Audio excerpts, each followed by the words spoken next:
Hello दोस्तों, स्वागत है आपका हमारे इस YouTube चैनल पे। दोस्तों, कहानी को शुरू करने से पहले एक जरूरी बात, अगर आपने चैनल को सब्सक्राइब नहीं किया है तो पहले आप जल्दी से चैनल को सब्सक्राइब कर दीजिए ताकि आपको हमारी आने वाली नई नई कहानियों की जो नोटिफिकेशन है वो आपको सबसे पहले मिलती रहे। तो चलिए दोस्तों, बढ़ते हैं हमारी आज की कहानी की तरफ। हमें उम्मीद है कि आपको हमारी ये कहानी जरूर पसंद आएगी। मंडप में बैठी टीना, उसे हल्दी लग रही है। ढोलक की थाप पर औरतें मंगल गीत गा रही है। आसपास बहुत ही रौनक है, पर टीना कहीं खोई हुई सी है। उसकी आंखों के सामने अतीत के सारे दृश्य घूम रहे हैं कि किस तरह मैं प्रेम से पहली बार मिली थी। जब प्रेम मुझे देखने आया था तब मैं कितनी बेचैन थी, पर जब प्रेम से अकेले में मिली तो सारी बेचैनी दूर हो गई। प्रेम कितना हंसमुख और आंचल लड़का था, हर किसी को जल्द ही अपना बना लेता था। एक इतना प्यार करने वाला पति और उसी के साथ साथ इतना अच्छा ससुराल, मुझे सब याद आ रहा था। मेरे जीवन में मानो इंद्रधनुष की तरह रंग भर दिए हो और मेरे जीवन खुशियों से और ज्यादा भर गया हो। जब मुझे पता चला कि मैं माँ बनने वाली हूँ, पर ना जाने मेरी सारी खुशियों को उसकी नजर लग गई। गर्भावस्था के 5 महीने कब बीत गए पता ही नहीं चला। फिर एक दिन प्रेम ने दफ्तर से आने के बाद कहा कि मुझे मुंबई जाना है व्यापार के काम से। मन तो नहीं हुआ कि उसे मैं जाने दूं, पर प्रेम ने कहा था बस 4 दिनों की तो बात है। प्रेम मुंबई चला गया, पर मन बड़ा बेचैन था। फिर फोन की घंटी बजी और उस खबर ने मेरी पूरी जिंदगी को ही बदल दिया। प्रेम का एक्सीडेंट हो गया। एक्सीडेंट इतना भयानक था कि घटनास्थल पर ही प्रेम की मौत हो गई। प्रेम का शव देख जो सदमा लगा उसे मैं सहन ना कर सकी और प्रेम की आखिरी निशानी ने भी मेरा साथ छोड़ दिया। अचानक से माँ की आवाज आई, कहाँ खो गई? ना कमरे में जा और तैयार हो जा। टीना अतीत से बाहर आई और अपने कमरे में चली गई। नहाकर तैयार होने के लिए आईने के सामने बैठी। गुजरे हुए कल ने टीना के दिल को बहुत ज्यादा आहत किया था।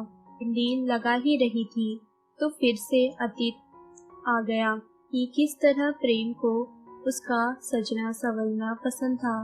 प्रेम की मौत के बाद तो ये रंग ऐसे बेरंग ही हो गए थे। अपने सास ससुर की सेवा कर जीवन बिताना चाहती थी। साथ ही सोचा कोई नौकरी भी कर लूं, पर एक औरत जिसका सुहाग उजड़ जाए उसके सब अपने बेगाने हो जाते हैं। यहाँ तक घर के लोग भी सांप की तरह फुफकारने लगते हैं। प्रेम की मौत के बाद ससुराल वालों का व्यवहार बदल गया। सासू माँ हर बात में मुझे ताने मारती और जेठानी ने तो सारे घर के काम मुझे सौंप दिए। इस घर में मेरी हैसियत अब एक नौकरानी की तरह हो गई थी। मेरा धैर्य जवाब दे गया और मैंने फैसला लिया और ससुराल छोड़ मायके आ गई। मायके में माँ, पिताजी और भाई सूरज रहते थे। तभी कमरे में टीना की चचेरी बहन आ गई और टीना फिर से अतीत से बाहर आ गई। नीचे मेहंदी के लिए आपको बुला रहे हैं दीदी। टीना नीचे गई और मेहंदी लगवाने लगी। मेहंदी लगवाते रात हो गई। खाना खा कर सब अपने कमरे में सोने चले गए। टीना अपने कमरे में आ गई। नींद आंखों से कोसों दूर थी।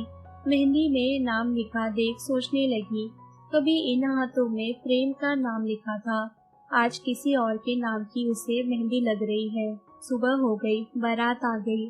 टीना लाल जोड़े में सजी अपने कमरे में बैठी है, पर ये अतीत उसका पीछा छोड़ ही नहीं रहा है। फिर से अतीत में खो गई।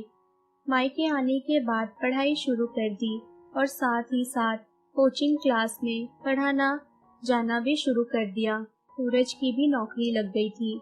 सब अच्छा चल रहा था। शुरू में माँ पिताजी ने दूसरी शादी के लिए बहुत मनाया, पर मैंने बात नहीं मानी।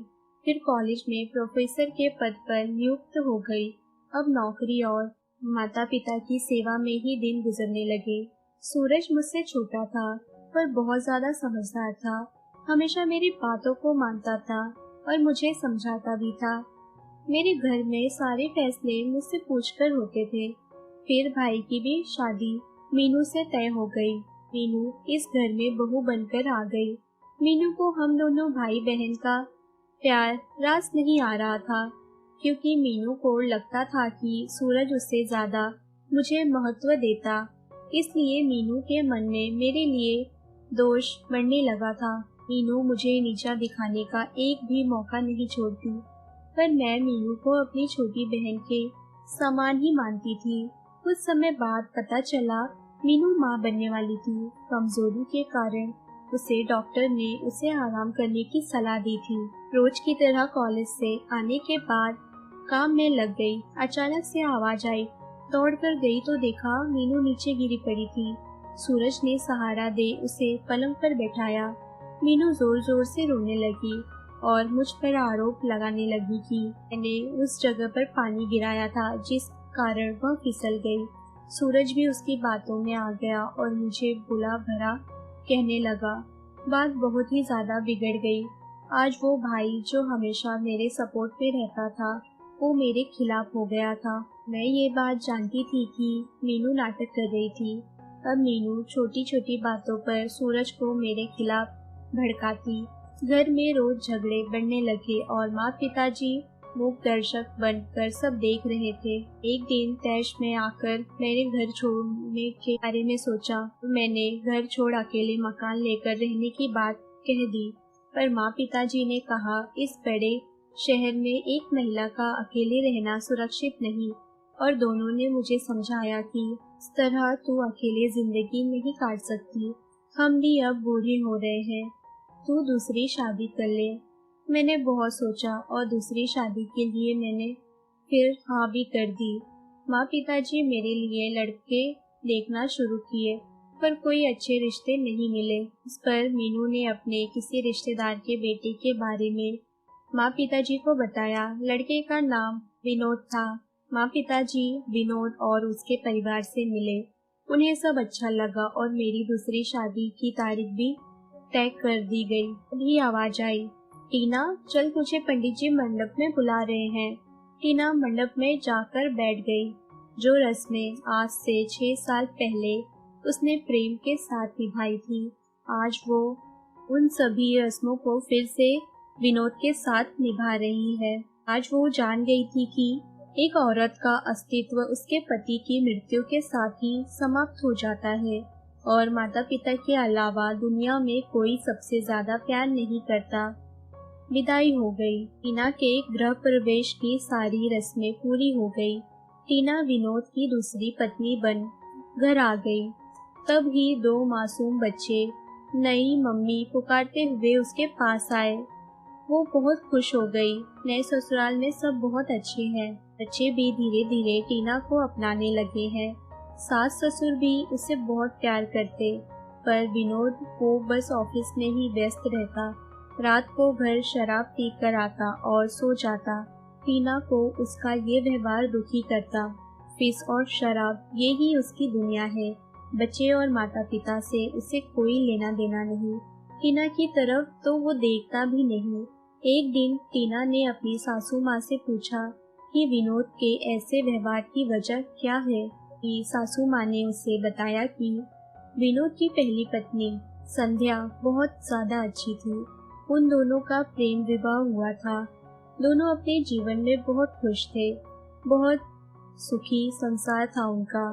पर सुधा को कैंसर हो गया। उसका अच्छे से अच्छे अस्पताल में इलाज करवाया, पर उसे बचा ना सके। उसका 6 महीने पहले ही देहांत हो गया। तब से विनोद ने शराब और ऑफिस को ही अपनी दुनिया बना ली। विनोद तो ये शादी करना ही नहीं चाहता था, पर बच्चों के कारण बड़ी मुश्किल से राजी हुआ। ये बात तुम्हारे भाई की पत्नी मीनू बहुत अच्छे से जानती थी। ये सुन टीना समझ गई कि मीनू जल्द से जल्द उसे उस घर से भगाना चाहती थी, इसलिए उसने इस रिश्ते की बात की थी। इसीलिए उसने उसकी शादी यहाँ पर करवा दी। टीना विनोद को बदलना चाहती है। वो धीरे धीरे बच्चों और विनोद को करीब लाने की कोशिश में लग गई, और वो कामयाब भी रही। कुछ ही महीनों में विनोद बदल भी गया वो जल्दी घर आने लगा, शराब पीना भी बंद हो गया, बच्चों और परिवार को समय देता और वो अपनी पत्नी से भी प्यार करने लगा, क्योंकि विनोद समझ गया कि बच्चे और टीना अब उसका संसार है। संध्या की यादें धुंधली होने लगी। टीना भी आगे बढ़ना चाहती है। दोनों ने अब बच्चों और अपने भविष्य को अच्छा बनाने के लिए एक दूसरे को पति पत्नी के रूप में आखिरकार स्वीकार कर लिया और दोनों को एक दूसरे से प्यार भी हो गया। कुछ सालों में प्यार गहराता गया। कोई कह ही नहीं सकता कि ये उन दोनों की दूसरी शादी है। दोस्तों, ये थी हमारी आज की कहानी। अगर आपको हमारी ये कहानी पसंद आई हो तो कहानी को लाइक और शेयर करना ना भूलें। दोस्तों, अगर अभी भी आपने चैनल को सब्सक्राइब नहीं किया है तो पहले आप जल्दी से चैनल को सब्सक्राइब कर दीजिए, ताकि आपको हमारी आने वाली नई नई कहानियों की जो नोटिफिकेशन है वो आपको सबसे पहले मिलती रहे। तो चलिए दोस्तों, हम फिर मिलते हैं अपनी एक और नई कहानी के